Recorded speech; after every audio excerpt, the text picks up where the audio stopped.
Welcome to Podcasters in Crisis, episode 11, the show where we talk about current comics and ancillary other things. There's not a ton of news. We're recording this on Wednesday, a very rare feat, new comic book day, and the newest issue of previews, which is May previews for July product, came out today.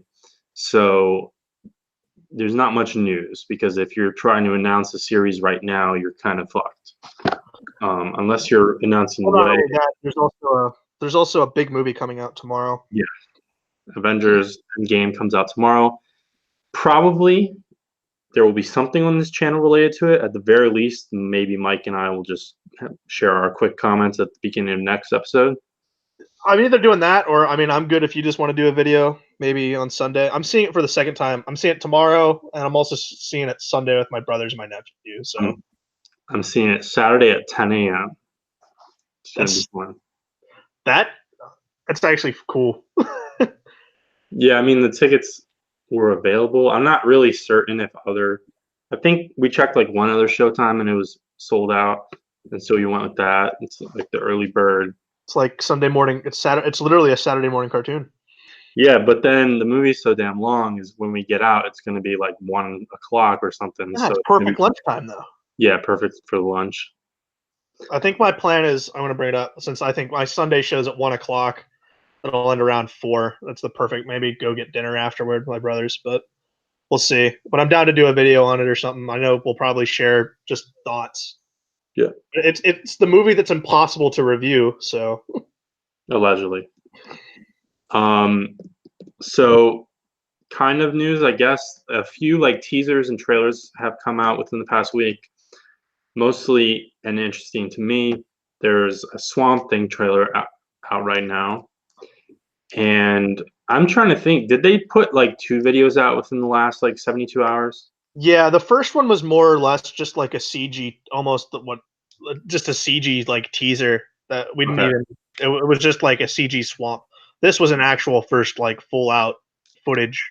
Okay, because I haven't actually watched this second one yet. Okay, watch that. Yeah, this second one had a shot of Blue Devil's costume, and it had I think it was a guy in a pig mask holding a butcher's knife, and like it looked like Professor Pig.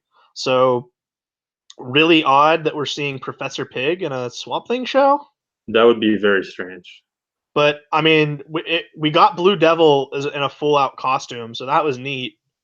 But I'm very intrigued to see where it goes. I was worried because TV budget for Swamp Thing, but we got like one shot of him coming out of the water at the end. He looked really good. We had the image they posted yesterday of what he looks like, and that looked good too. But it's some dark. The camera work is kind of reminiscent of Sam Raimi's Evil Dead movies, and I think that's a good take for this. Is the strong kind of horror take on it. And with the dark lighting, that's gonna be able to hide a lot of the Swamp Thing of how he looks too, which is good. But it looks good. The other trailer, I don't know if you watched it. The final trailer for Godzilla came out, which I guess this is kind of very, very tangentially connected to what we're talking about. But hey, that looks good too. Yeah, I haven't watched that either. And there's also the other one I actually had in mind, but also did not watch yet. There's a new Pennyworth trailer. Is this the 30-second one that I saw? Like I saw it just on Facebook. Looks bad. Yeah, something like that. It looks like it's trying to be what's the stupid Mark Millar property? Kingsman. Yeah, it looks like it's trying to be Kingsman. Yeah. All right, I have a quick haul mention. I got a complete set of the cross-gen comic Scion, written by Ron Mars and drawn by Jim Cheung.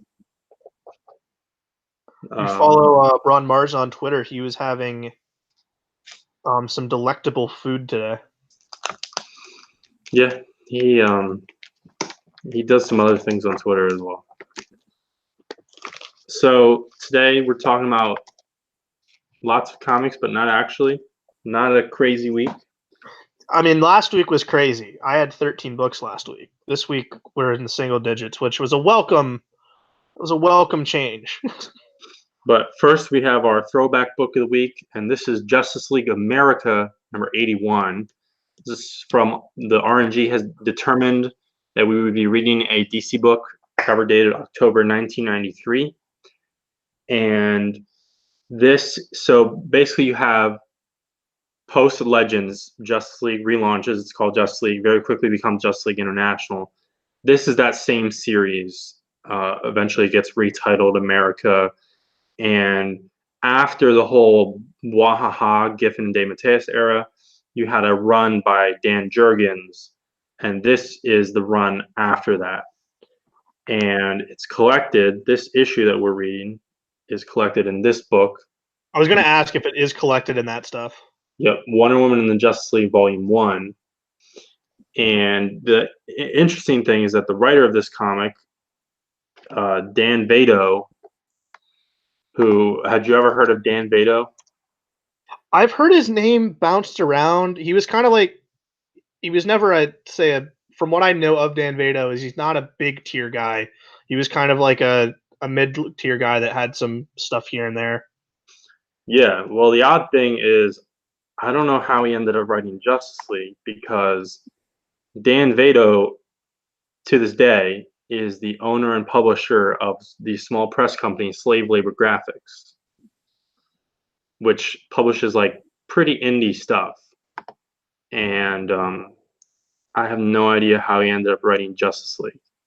And I'm trying to look at his credits right now. It doesn't look like he really wrote that much other mainstream stuff. He did some Superman annuals and a Star Core maxi series, which I think is some stupid Superman spinoff. And the art here is by Kevin West and inks by Rick Burchett, and I'll let Mike walk through it a little bit. I'm going to start on the art. Big Rick Burchett fan, more known as an inker, but whenever he does get to draw, it's always great. He's kind of got a Timverse style to his art, which is why he did a lot of the art on the Batman TAS books. There's, I'd say Kevin West's pencils have a very kind of DC house style to them. So nothing bad about them. I like them a lot. They're fun for the story. Maxima's in a costume that's I've never seen her in, the purple and gold costume. I always know the red and green costume with the gold cape. So that was interesting. And this is also at the time that Guy Gardner does not have a Green Lantern ring. He's got the yellow power ring, and he's in the leather jacket with the stylized G logo on his chest. And rounding out this team is, well, obviously led by Wonder Woman at this point, but Booster Gold's in his horrible 90s power armor. And we also see the Ray. Here's the armor for people watching the video. It's pretty and then Ice is in this book, but she has a subplot. She's not really part of this crew. But we open right in the middle of a standoff between the Justice League and Captain Atom and like his little group of marauders. I guess Justice League is going after something that Captain Atom doesn't want them to be going after. So I guess he's like freelancing at this point. There's a big inner politics drama going on here, is that they break out into a fight, and we go back to the headquarters with Maxwell Lord trying to pull some strings. And then we have also a subplot with Ice trying to become the queen of her country, but her father's died, and it looks like her brother's evil and did it. And this kind of just ends with the setup to a giant spaceship coming over the Justice League and Captain Atom as they're on a police standoff. And we get one little comedy moment with Booster Gold because his power armor breaks, and then he's just stuck lying on the floor. Yeah. We do see Blue Beetle and Fire, but they're not in costume. No. And we get a offhand reference to Bloodwind, who's on the team at this point, but we don't see him at all. Is he still Martian Manhunter at this point, or is he Bloodwind? I think they're separated at this point. I'm pretty sure Jurgens introduced that and then fixed it at the end of his run. We got a very weird Bill Clinton moment because this was still when DC would acknowledge actual world leaders in their world.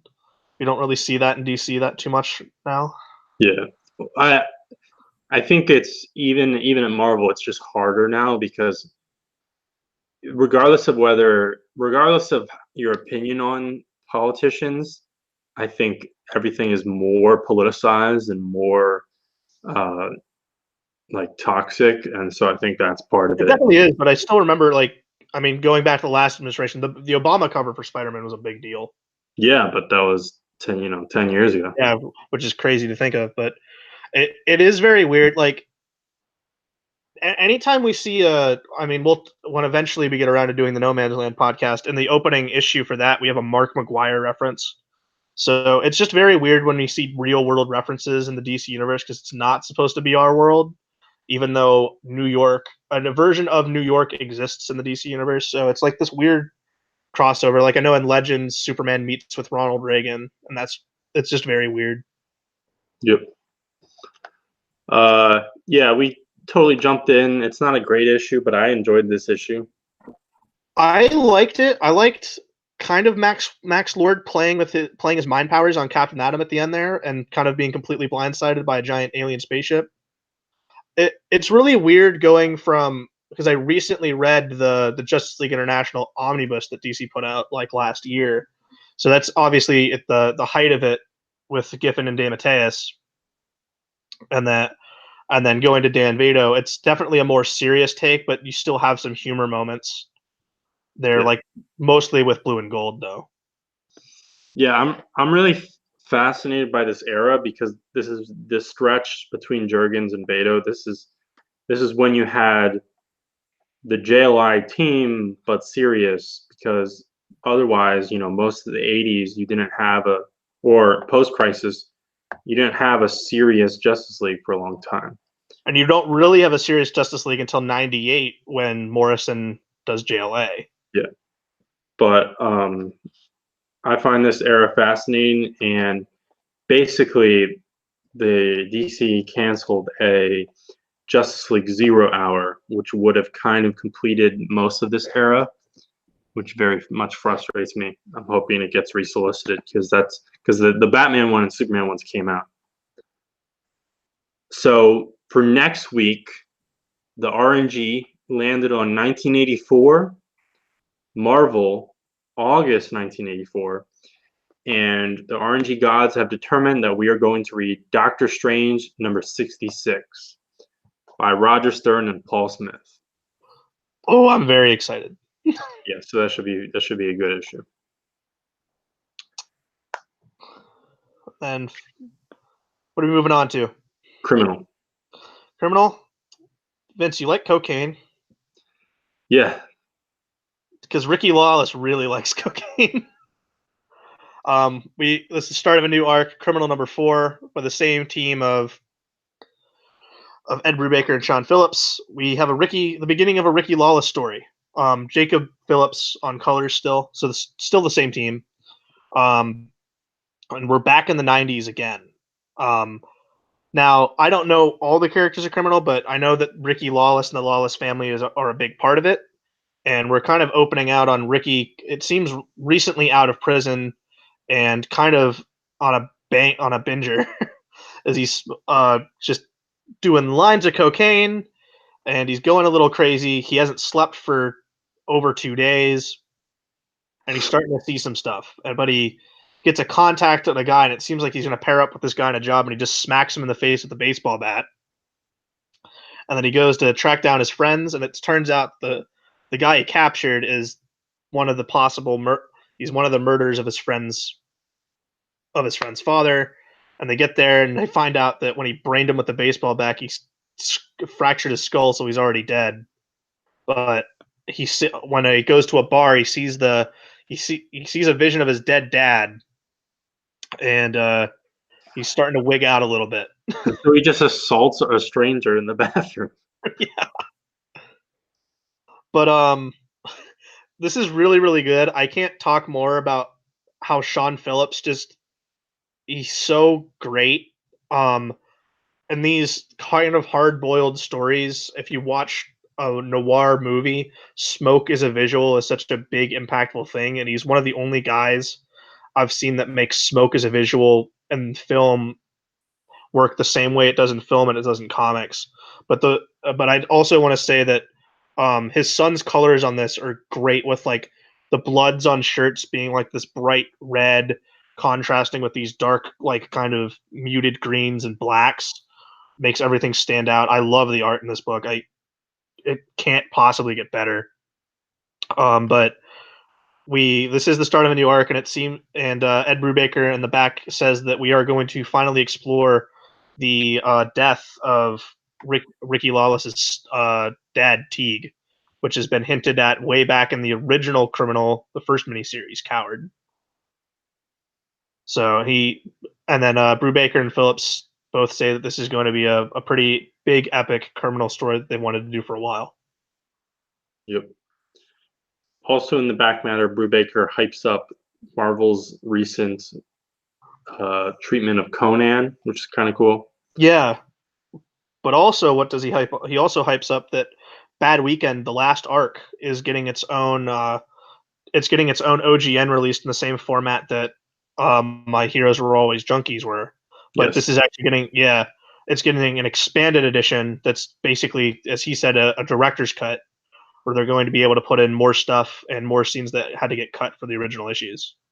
So that's really cool.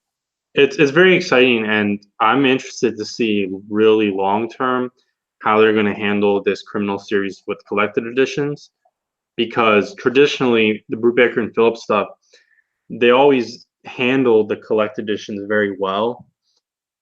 Like the original criminal series, there's like six books or however many. They all have matching design, everything like that. Well, especially the new ones being reprinted by Image have that uniform, really great white spine, but like tips on the color, different designs on them. Yeah.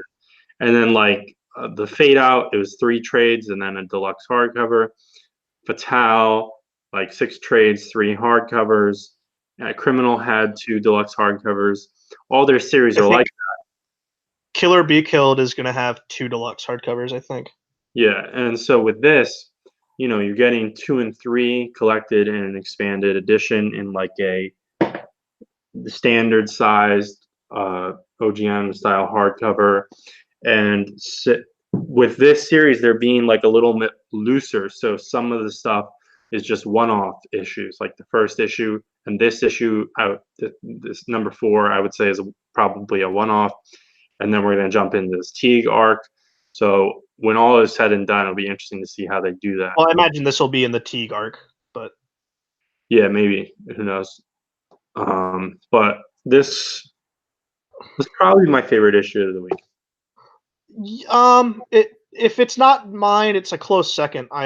We'll talk about the other strong book we liked this week later on, but you want to talk what happens in Dark Red number 2?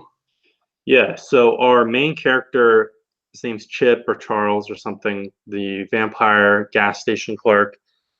He was a bunch of vampires attacked him in his like trailer home last issue, and he ended up essentially killing them all with help from this half-naked vampire chick. And so he's like, well, everything's fucked now, so I gotta leave again, find a new place. So he goes to the gas station to get his final check, and then this like vampire manager politician guy comes out of nowhere and spins him some political mumbo jumbo, where essentially what he proposes is that he wants to create a vampire ethno state. And I think this is in the Dakotas, if I remember correctly.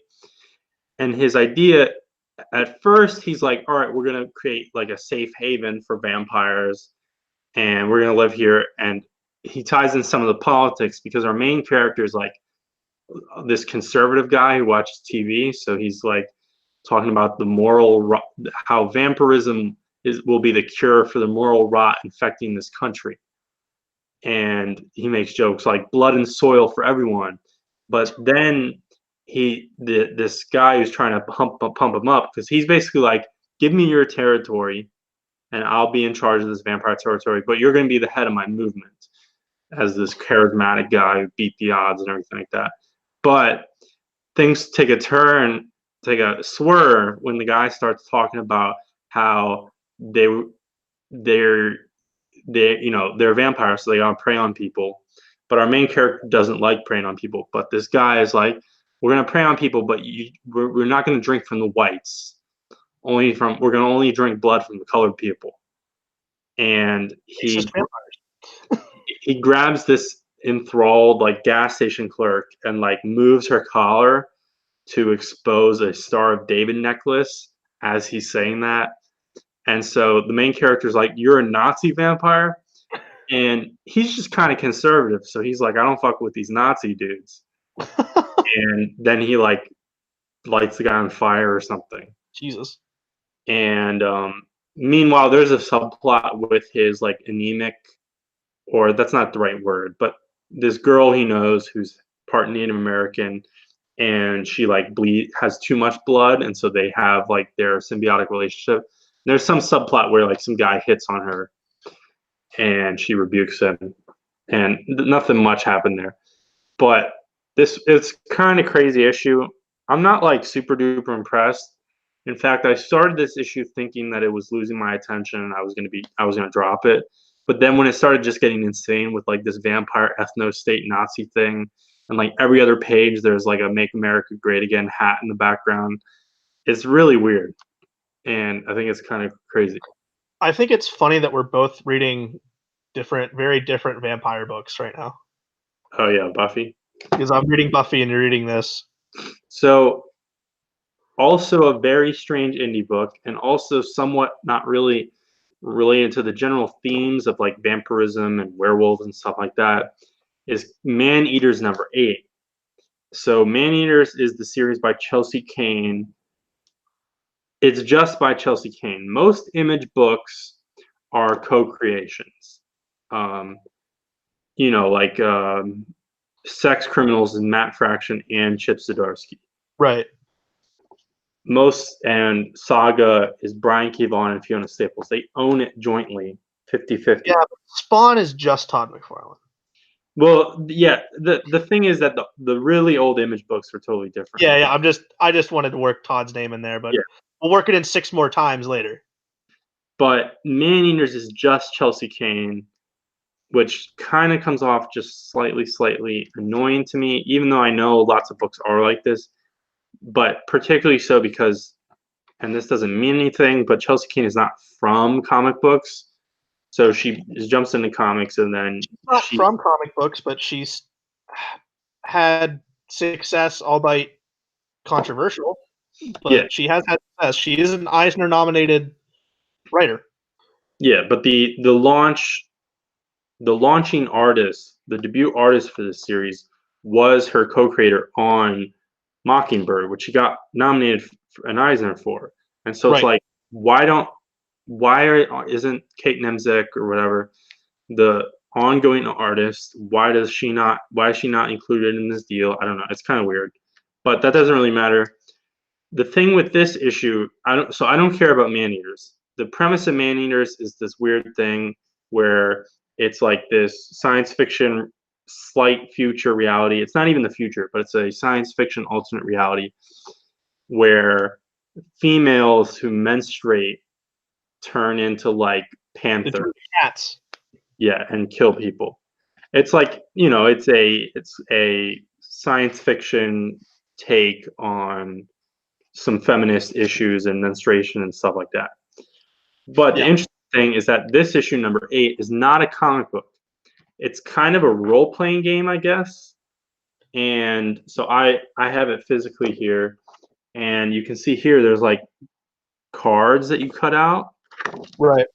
and later there's like some kind of like there's charts and maps and like a board, and it shows you the rules.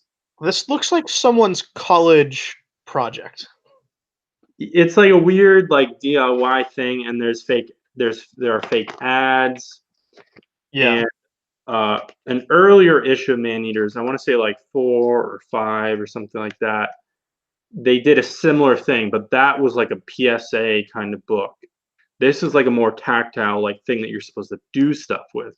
Mm-hmm. But it seems like every other arc or so, maybe they're going to do these one-offs where it's like this meta piece. And this issue, at least, I bought the previous one, but I don't have it readily available. I don't remember.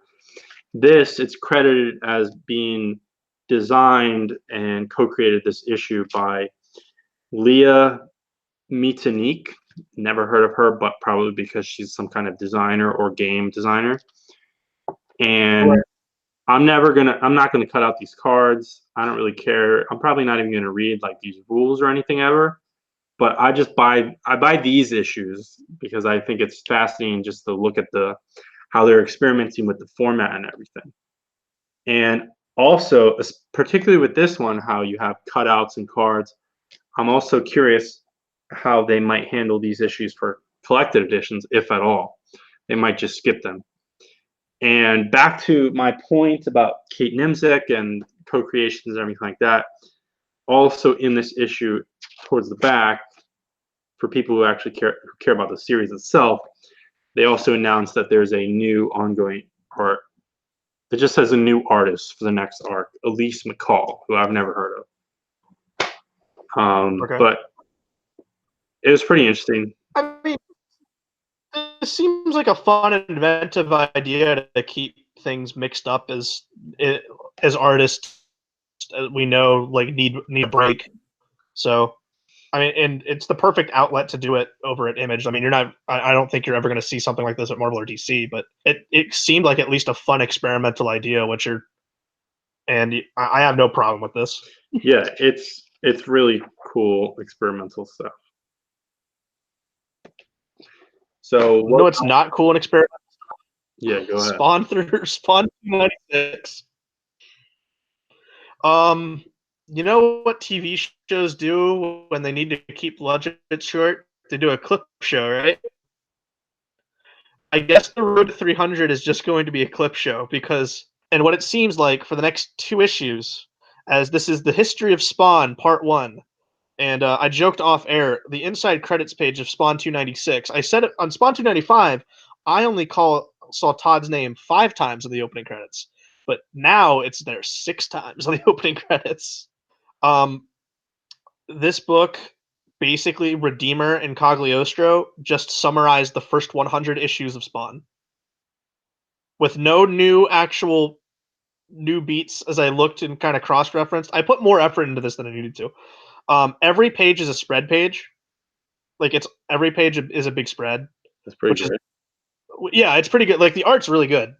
We talked about that last time though, but what's nice though is on the spawning ground in the back of the book, there is page breakdowns to every moment in the book, referencing the certain issue that they're talking about on the page, which is really cool. So, so this truly is like a summary of the first 100 issues of Spawn, and you can go back and cross-reference everything.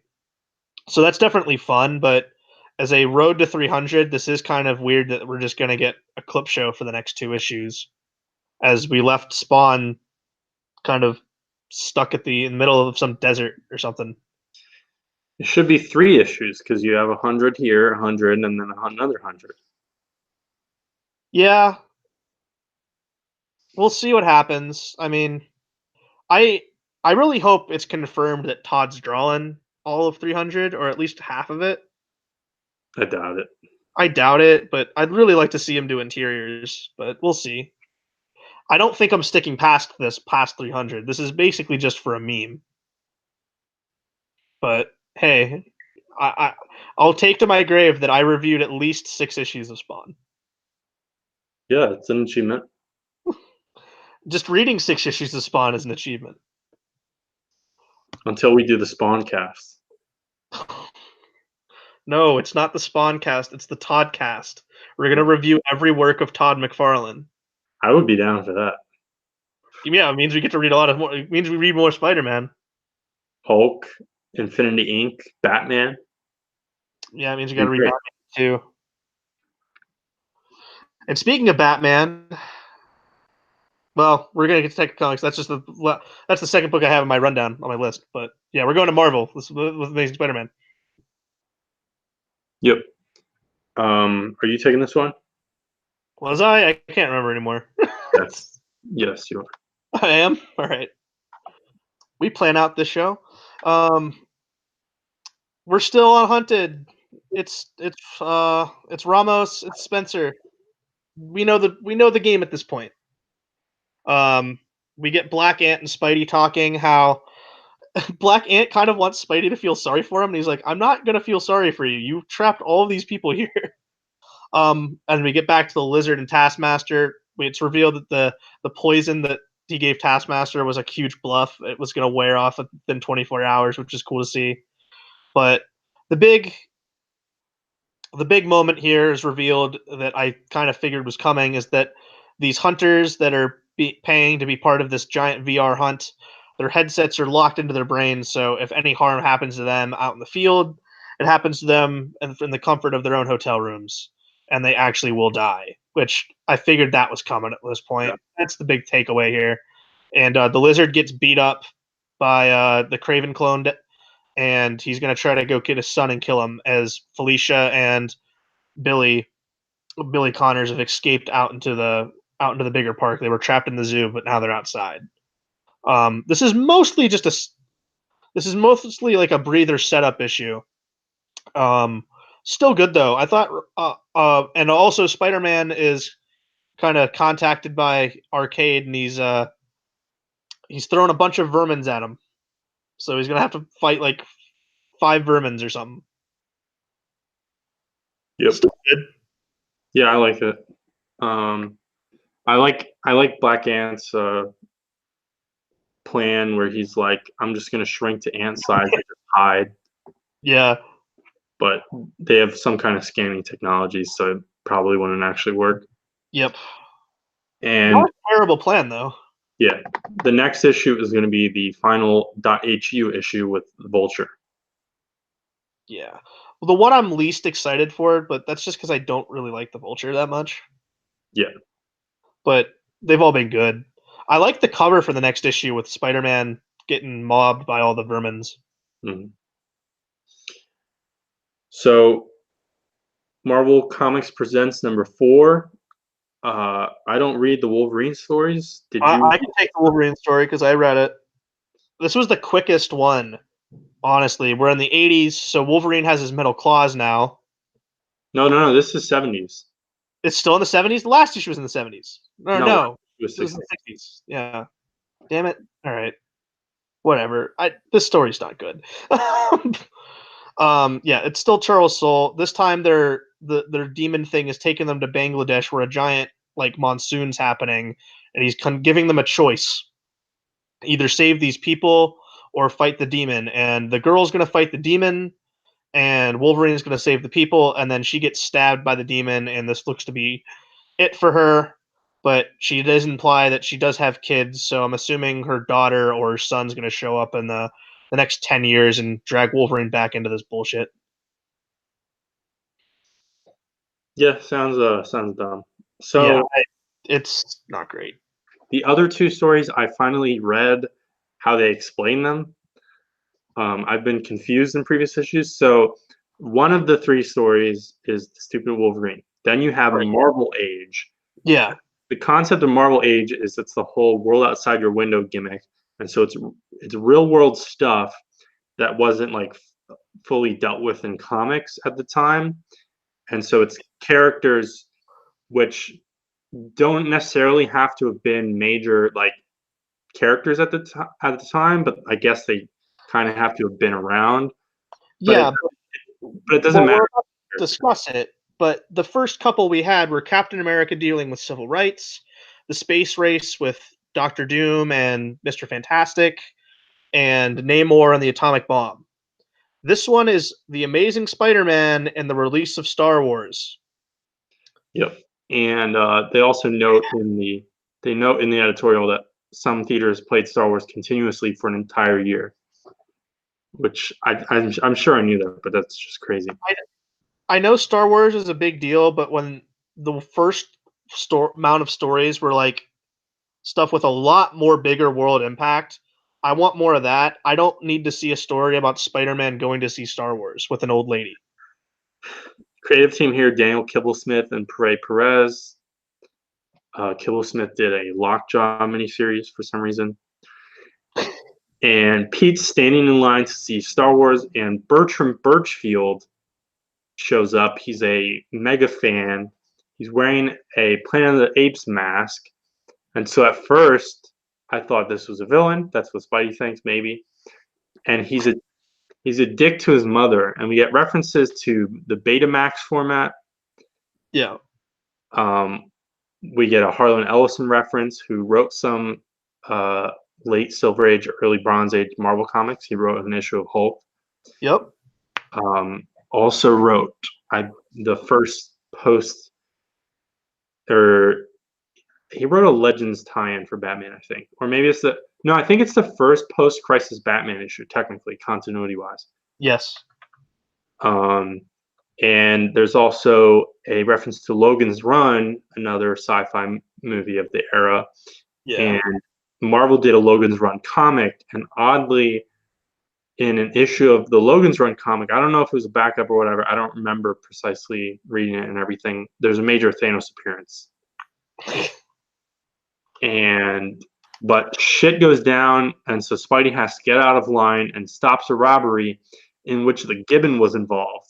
Yeah, I was like, oh man. And this is very timely. Rest in peace. And it's not money that they stole. They stole from the props store, and it's authentic shredded newspaper bag from the movie The Great Train Robbery. Yeah. Which is one of the first super influential movies. And I feel like parts of The Great Train Robbery do actually influence Star Wars. Like, I think the opening shot maybe is sometimes credited as being influenced by like some of the Great Train Robbery, like as the train approaches and stuff. Okay. I'm not sure. And just peering around that panel, the prop store also has a James Brown record, which I assume is signed. There's a Kiss outfit, which includes, I guess, a mask, which they don't really wear masks. The shoulder pads of Gene Simmons. Yeah, but they don't wear masks. They put on makeup. But I guess for costumes, you have to replicate a mask sometimes. Yeah. And there's also a spinner rack, and one of the comics says Wu-Tang something. Obviously, when Star Wars came out, the Wu-Tang Clan didn't exist yet, but the Wu-Tang Clan took their name from some shitty like kung fu movies and stuff. Like dubbed over kung fu films, right? Yeah. And so Pete gets the actual authentic Planet of the Apes mask as a reward. I liked how he said the action was his reward, though. Yeah. And then the old lady, who was bullied by her nerdy son, forces Peter Parker to see Star Wars with her. I liked the ending. It has a little bit of a sweet ending, but like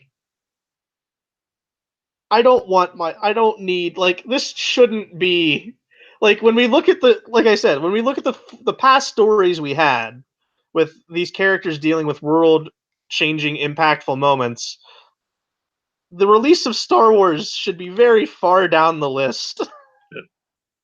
And Chewbacca reminds him of the Gibbon, which again is kind of bittersweet. Yeah, it is. And then the concept for the third story is Marvel Spotlight, which highlights a character which was introduced or major force in that particular era. And so this time we get Moon Knight from Benjamin Percy and Juan Ferreira. He's investigating some murders linked to nightmares. And Mr. Knight persona from the Ellis run, correct? Yeah, which was not really a thing in the 70s. But he kind of wears like his he kind of wears a semblance of his original costume like over it in certain points. See it in the background when he's at his like desk. It's the original one's hanging up. And the target that he goes after is named Owsley, which very unlikely I'm reaching, but happens to share the name of Christopher Priest's original name, Jim Owsley. Well, I was thinking more so on the Leland Owsley the owl. I was like, Yeah, oh, reference to that. yeah, sure. And the art's really good here. Juan Ferreira is great, and Yeah, particularly just like the style and the coloring and everything. But there's also a two-page kind of montage sequence, which is executed really well. yeah. It's almost like it reminded me a little bit of Frank Miller's layouts from Daredevil. He did sequences like that a lot, and also Sin City. Yeah. And in the end, Moon Knight unplugs a guy who's on life support, Yeah, and I really like this story. good. There's nothing like super interesting about it, but it's really well done. And next issue, we will have a Venom story and a Nightcrawler story. Yeah, I'm excited to see what. I really hope the Nightcrawler story is the Marvel Age one, but if the Marvel Age one's Venom, that could also like be really crazy too. No, I would say Venom will definitely be the spotlight because Yeah, we're at the 80s. Um, I think the Venom one is by like Leah Williams or something weird. Or I might be getting that mixed up. Marvel just announced like several like tiny little Venom like one-offs. I do like the Art Adams cover for the next issue with Venom like holding down Nightcrawler and Wolverine. I think it's a good cover. Yeah. All right. What about Thanos? Our last Marvel book. Yeah, Thanos #1 of 6 by Teeny Howard and Ariel Olivetti. Um, this is basically a giant retcon book as it's retelling this tale of how Thanos met Gamora, and it starts on Thanos' giant ship, and we see like members of the Black. Was it the Black Order? The, Yes. yeah, we see two members. We see the Maul and Proxima Midnight, and like this ongoing card game is like eventually one of them will leave. These other like kind of mercenaries that work with them, and like Thanos is just kind of mad at this point, like crazy, where he'll just kill one of them in the middle of the night. Which a lot of Thanos's voice felt out of character here, and I think that happens a lot when Jim Starlin isn't writing them. Um, but also according to Jim Starlin, if I didn't write it, it's not canon. So at least his take on things, especially when it comes to things like Thanos Rising. The big story to take away here is it's going back to Thanos' early days as he would go around planets and just like commit mass genocide around them, but and he can still see death. The big thing here is that um he's trying to also fight the Magus, but when he finds Gamora, Gamora reveals that she can also see death. That's the big retcon, is that she was also always able to see death as well. And this is juxtaposed with the story of the beginning of this is Gamora talking into like an intercom recorder on her spaceship, I guess, because she's about to die or something. We're like confessing the whole story. So this is being told from Gamora's POV. I don't love this. I don't like it. It's fine, but I think that retcon is stupid with her being always able to see death. Yep. It's Retcon City. I mean, again, just base square one. The Black Order was created by Hickman. Right. Also, I looked at some like one or two preview pages. I didn't go too deep into it, but it looked like the Olivetti art didn't look super polished. Like it's not the version of his I art. I enjoy. definitely seen better work from Ariel Olivetti. Yep. All right, take us over to DC.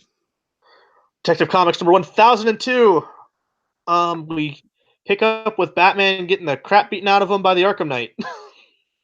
um, we get a little cool standoff. Who, by the way, Arkham Knight's bullets he's able to take the bullets and deflect them back at police, which I have no idea how that works. But we still got Brad Walker on art and Peter J. Tomasi on writing duties. Really cool creative action panel layouts of Batman firing his grappling gun trying to save the cops. Um, really like that. And then we get into a standoff with Batman like armed with batarangs and the Arkham Knight armed with throwing stars, and they're just have a standoff, and he's like, "You save them or you get me. What's the better thing?"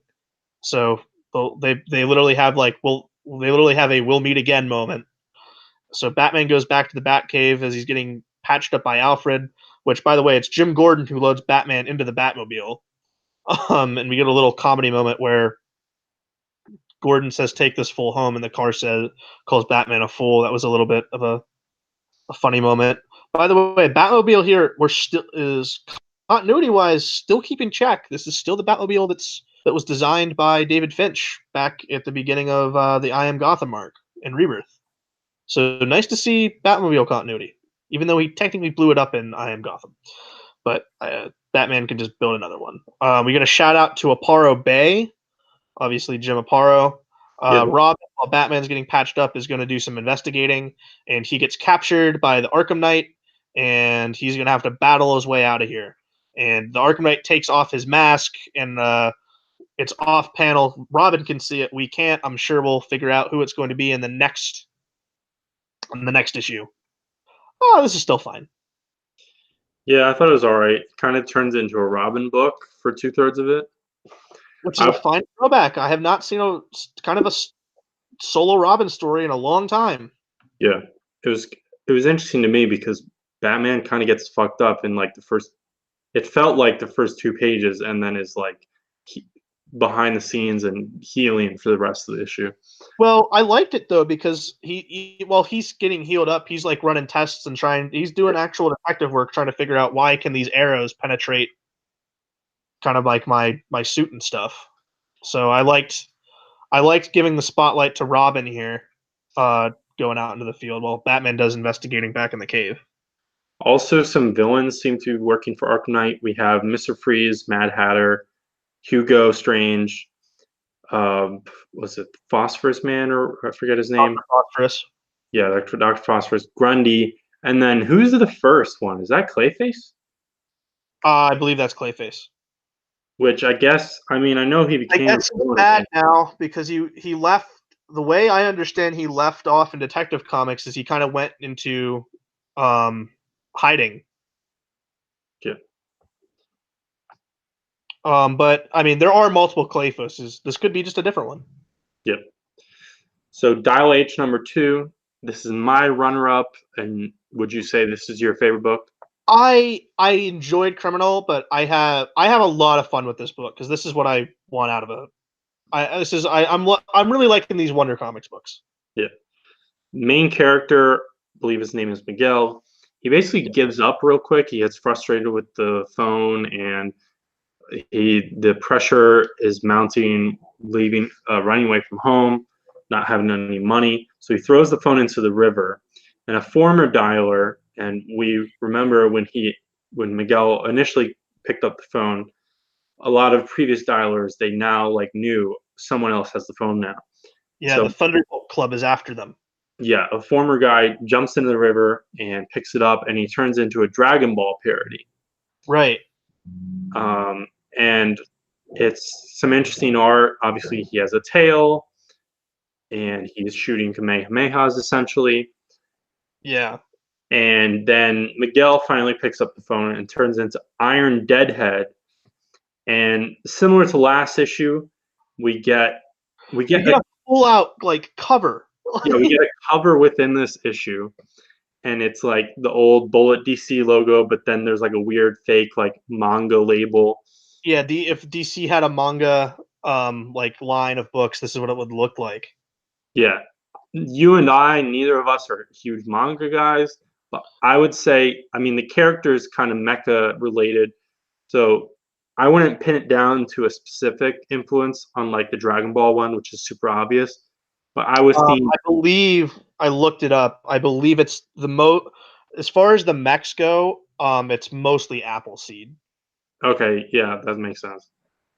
Some of the style kind of reminded me of Akira, and we get a fight between them, and the setup and the art is amazing. It's crazy good. It's hard to explain properly, but with the coloring and speed lines and everything, they're mimicking. I really, really hope this book gets on awards brackets at the end of the year. It's so good. with what this team is putting together with so far only 2 issues in. I really, really like it. But it seems that Miguel's mission is going to be he does get the phone. Well, they lose the phone, but the mission is now to get the phone to Superman because, I mean, if anyone knows what to do with this thing, it is got to be the world's greatest hero, right? Yeah, and it doubles as a cross country trip for them because they're in California, so they have to go all the way to Metropolis, which, as far as I know, is on the East Coast. Well, it's definitely on the East Coast. But the phone is currently, a police officer has it and is heading to Central City with it. So actual next issue, maybe we'll get some Flash I cameo. really hope the Flash shows up. Like, I want to see other DC heroes interact, but Superman kind of being the driving force behind these Wonder Comics books, I really do like. Yeah. Seeing other younger heroes looking up and being inspired by Superman, because even though like we have it in Miguel's internal thoughts going in here is like, what would Superman do? Yeah. So I really like that a lot. But yeah, the art's crazy great here. I really like this book. And once again, like, you can enjoy this. All There's a little bit of some language here, but I still think really kind of an all ages book. You could give this to a kid, or an adult can enjoy this just as well. Yeah, especially with the art. It's kind of all ages, but it's also very experimental and kinetic. Now, talk about being inspired and heroes and everything like that. Oh God. Talk about Heroes in Crisis number 8, second to last issue. So I bought this issue physically. It's a beautiful cover. Yeah, honestly, half of the reason I bought it is for a second I considered, should I rip this in half on video? But number one, it is a pretty nice cover, and number two, DC actually uses like Nice good paper paper. stock on their Prestige miniseries. DC uses good paper for comic books, unlike Marvel. So it would actually be a little bit more difficult for me to rip this. So I'm not going to do so. But in Well, this series, it's also singling it on art. If there's one thing that's been good and consistent through this entire book, holy crap, the art's amazing. yeah, the art is really good by I Matera. want I want Jared's on a Flash book like tomorrow. Just put him on anything. I don't care. And Wally, the first page, Wally has a confession, and that's basically this whole issue. Yeah. Wally's going to confess something. And so people online are like, stuff is actually happening in this issue. And it's like, technically, yes, things are getting revealed to us. Right. But eight issues in, like, and I guess this is the whole point of the series, but there's no plot to Heroes in Crisis. No, there's not. We're getting reveals and explanation of flashback at a snail's pace. I And sense a very big discussion coming back later when we get through the rundown synopsis of this issue, but the big comparison to this series is, oh my god, this is the worst thing to the DC universe since Identity Crisis. And we'll talk about that later, but you are exactly right. Like, there's not much of a plot to this book, and if there is one, it's very hard to follow, and you have to at least, I guess, like, connect a lot of the dots yourself. At least in Identity Crisis, there was a plot, there was a mystery. yeah. So first, we get a few quick reminiscence scenes of some of the other characters who died. And the only reason I mention this is because Gunfire in his like VR segments is fighting the aliens from Bloodlines, which is where he originated from. As a kid, I have one of the first Bloodlines issues. Superboy was in it. Yep. And so Wally at some point he says, I was the symbol of hope. That was a facade.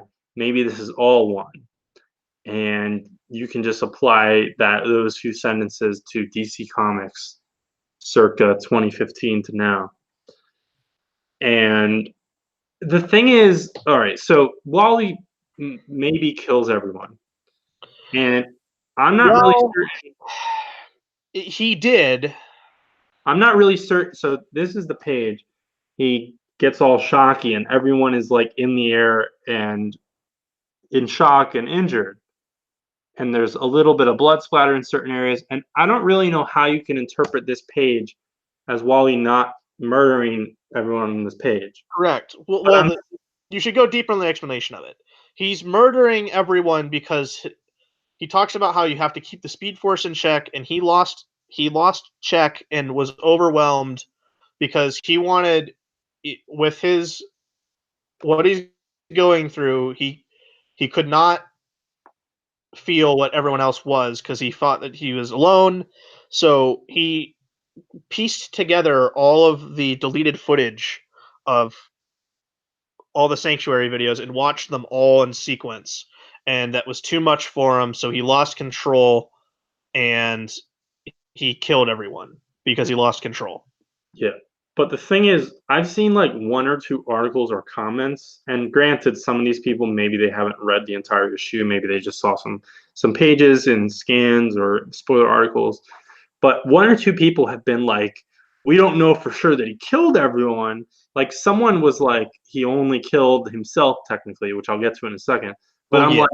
I'm like, I don't know how you can see this page unless again, there's one more issue.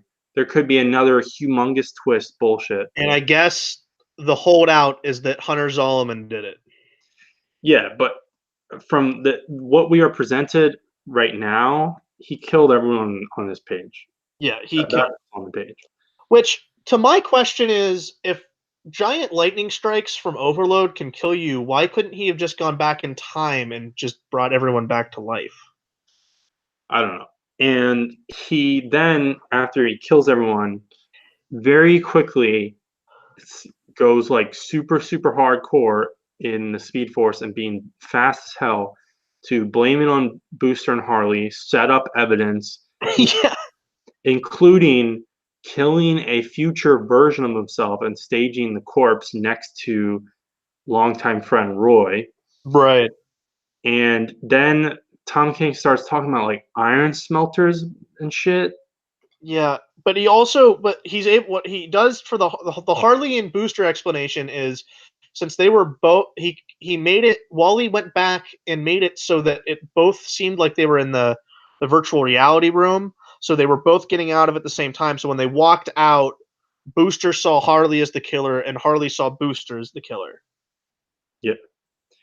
And so this whole thing, he's confessing it to Lois on a tape or something.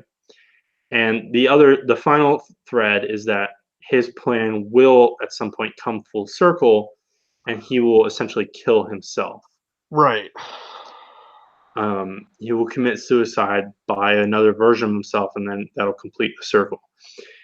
And I kind of just hate this issue. It's a big, to Yeah. me, it's a huge middle finger to Rebirth, which wasn't that long ago, and they never fulfilled any of those promises or truly picked up from that. Oh, we can blame Gary Frank for that. Well, that's the thing is I don't know if I should because we don't know how that ends. And again, that one is 9 issues out of 12 in. They've Well, only got I 3 think more the issues. point was whatever big statement Doomsday Clock was going to have, or the impact on the DC universe it was going to have, that ship has sailed. Doomsday Clock is now going to be a story of what if, just because it's taken so long to come out. And this kind of overtook the prominence, at least as far as DC had to move with something because Doomsday Clock was sticking with things being it held up other books. But as far as this goes, I'm angry as a big Wally West fan, but it's just like at this like it's not like I'm ranting about it. It's just like it's just so bad and stupid that headcanon wise, I just go, okay, so this just never happened because outside of Heroes in Crisis, which is more or less been written as something that comes off as an Elseworlds anyway, to me, it just like it's just not worth my time to be like, well, Wally's a killer now. I just go, all right, well, this just doesn't happen, like, because it's so stupid. I don't like it, and I guess you have one more issue for with Poison Ivy coming back. I guess you can write it in a sense that she can bring everyone back to life, or Connor Zalman was behind all of it, but at the end of the day, so we'll have a 9-issue series where 2 things happen. Well, hopefully, assuming 3 things happen out of 9 issues, and all to say what? That heroes can't be heroes. I don't know. I mean, I get Yeah, the point. PTSD affects everyone in horrible, horrible ways. Yeah, I get the point. And like Vision, Mr. Miracle, Omega Men, great. Yeah, Those are cool. But as this focal point, big event using 8 like top tier characters, showing that they're not always heroic, let alone murdering a bunch of characters. And again, when we first started reading this, I harped on these points. 90% of the characters who die in this series literally hadn't made an appearance in like right. 10 years. So And you're just killing someone to kill someone.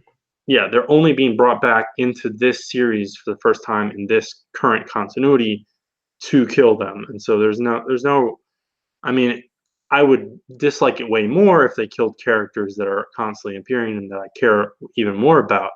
But it's just cheap, and I'm not interested in this story at all as a focal point of the universe. And we'll debate endlessly at this point of whether what the hell the original pitch was, what did DD meddle with, what did Tutorial meddle with. But at the end of the day, I don't think this story's really gonna wholly matter that much. At I the end of the mean, day, like, Wally's potentially going to be dead, and all right, and if he died, then he came back for what? Nothing. So I can essentially go look and be like, well, whatever Wally came back in Rebirth #1 wasn't the Wally West I knew. So that's at least a scapegoat fans can have then. Like, so we can still look at it as the Wally West that we know is still out there somewhere, and maybe eventually he'll come back, but probably not. But well, exactly. But again, back to my original kind of conclusion for this is that this is a middle finger to Rebirth, oh, it which is. is supposed to be the foundation for this and the mission statement for this whole era of DC Comics coming out of the New 52 era. No, And it's total lie, total about face, and yeah, and disappointing. it's disappointing, but and I do think it is worse than Identity Crisis because this came back and I don't know what impact it really had other than destroying your line and one of your fans' most die-hard characters. Because regardless or not, Wally West does have a big fan base. Like they'd wanted him back since the New 52 started, and since Barry came back. They have not known what to do with this character. I mean, both stories are really, really bad. Every year goes by, Identity Crisis ages poorly, but at least I felt like Identity Crisis had like some DCU impact. Well, this just like okay, a bunch of people died that no one really cares about, but then you just killed people to kill people.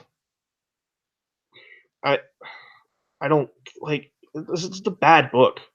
And I just like how can the Rye that's writing one of the best Batman runs be also writing this? That's kind of where I'm at. Yeah, it's I don't know who okayed this. I wouldn't I would say don't send death threats to Tom King over a comic Yeah, book. Stop doing that. It's like we the third time this guy's had to deal with this in a year. that he's publicly shared. The Yeah. students, the students of Shield is officially anti-death threats. To be Yeah. clear, I yeah, I mean it's bad. Like this book isn't good, but man, the art's fantastic. yep. All right. So that pretty much concludes this show. Again, next week we'll be reading a cool throwback issue, Doctor Strange number 66. I mean, Paul Smith, one of my favorite artists of all time. So Yep. Hopefully some other fun stuff. So tune in next week to see what we think about other stuff. And thanks for watching this one. yep.